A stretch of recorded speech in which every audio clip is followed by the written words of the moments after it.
I've been able to check out a lot of technology the last few years on my YouTube channel, from camera gear to SSDs, smart home technology, just pretty much the whole nine yards in regards to consumer and prosumer technology.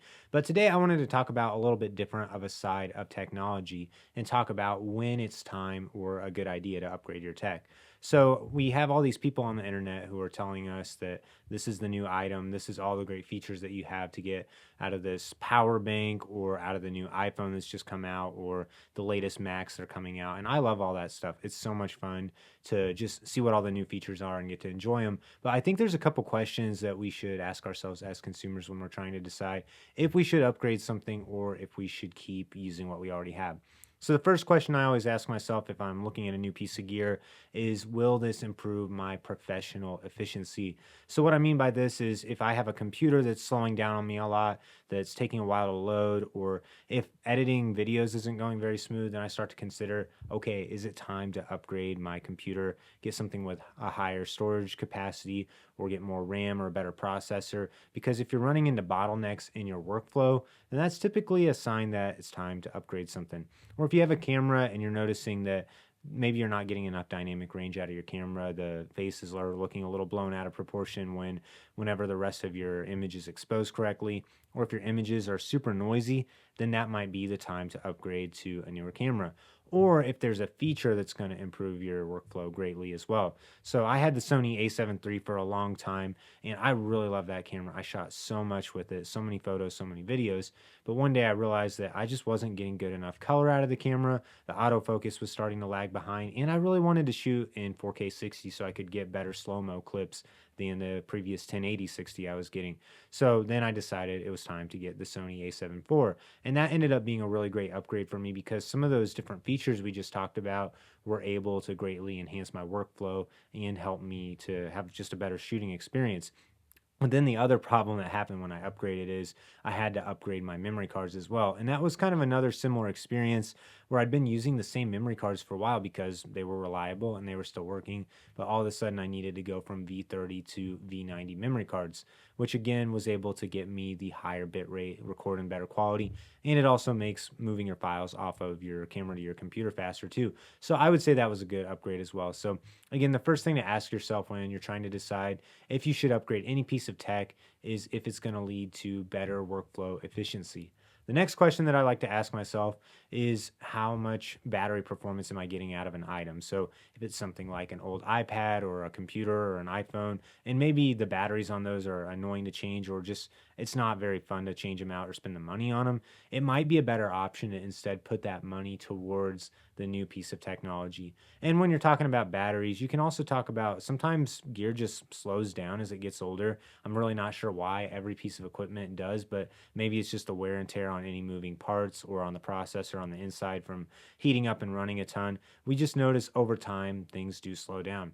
I also noticed with my Sony a7 III, every time you would turn the camera on, it would take it a while before it was ready to start shooting. And just that initial loading time on the camera was also getting in the way of workflow. So that ended up being another reason I wanted to switch to the a7 IV, because the menus were snappier. The camera just ran faster because of the upgraded processor on it. So if your computer battery is starting to get really bad, or your phone battery, that might be a good time to upgrade to the newer iPhone or newer Mac. That way you don't have to go through the hassle of swapping the battery out in those. And then the last thing that I recommend, if you're thinking about upgrading your technology, is, this is kind of the one that you can't really quantify, but it's just personal enjoyment. So if there's a new feature in a piece of technology that you're really excited about and that you're just going to enjoy, geek out about a little bit or nerd out, there's no shame in upgrading just for that purpose. But I think the problem that I have lately is there's just all these YouTubers, and I'm one of them too. There's all these people who say, oh, this is the greatest feature ever, or this is absolutely going to change your life. And they almost make it sound like you have to have that in order to enjoy it better, or in order for your life to be better. I just don't think that's a fair reason to upgrade something. But if there's something that gets you excited about just using the product a little more, maybe you really want the new iPhone, you want to shoot in 4K 120 frames a second, even though you can shoot in 1080 120 frames a second, you are just really going to enjoy the 4K experience and the image quality out of the better camera. I think that's a perfectly acceptable reason to upgrade. Or there's just other new technology that honestly sounds really fun and great to have. Some people tell me you don't need the fastest SSDs, but I personally just really enjoy using some of these latest Thunderbolt 3 USB 4 drives that are able to just move files so quickly. Even though I don't mind waiting a little bit longer for files to transfer, I just love to see the terabytes of data moving in minutes versus how it used to take hours to move it. So if you enjoy the new technology, I also think that's another perfectly good reason to go ahead and upgrade, because we can use the same iPad for a long time. We can use the same Apple Watch for a long time. And if they work fine, why upgrade it? But maybe you're really excited about some of the newer features they have in the Apple Watch Series 10, or the new iPads that are going to come out in a few months are probably going to be really cool. I'm still using a 2020 iPad because I don't get a ton of enjoyment out of it. I mostly just use it to type notes, write video scripts, and do research on things. I don't need all the fancy new features that they have, so I've just kept using my old iPad. But I'm wearing the Apple Watch Series 4 right now.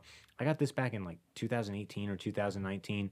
The battery is dying on me at 5 o'clock every evening. I'm ready for a new Apple Watch because this one is just not up to snuff anymore. Siri's really slow on it. I'm just really excited to get the Series 10 and some of those new features. So that one's kind of a combination to me of better workflow because I'm going to be able to text faster with it, better battery life, and I'm also just excited about it. So to me, getting the Apple Watch Series 10 is a great example of a time to buy some new tech. So finally, let's address the elephant in the room. I am a YouTube reviewer, so I review a ton of technology on this channel, and I go through features and specs and just what you can expect out of a different item. I talk about the price, if I think it's worth it or not, or how to decide if it's worth it to you.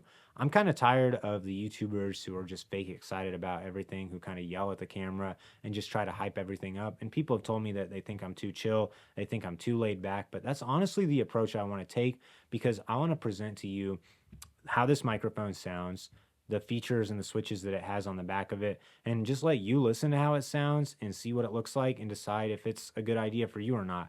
I don't need to sell you on this microphone and tell you that if you don't buy this microphone, your life is somehow going to be worse if you're using the Shure SM7B or if you're using a cheaper Rode microphone. That's not the approach I take at all.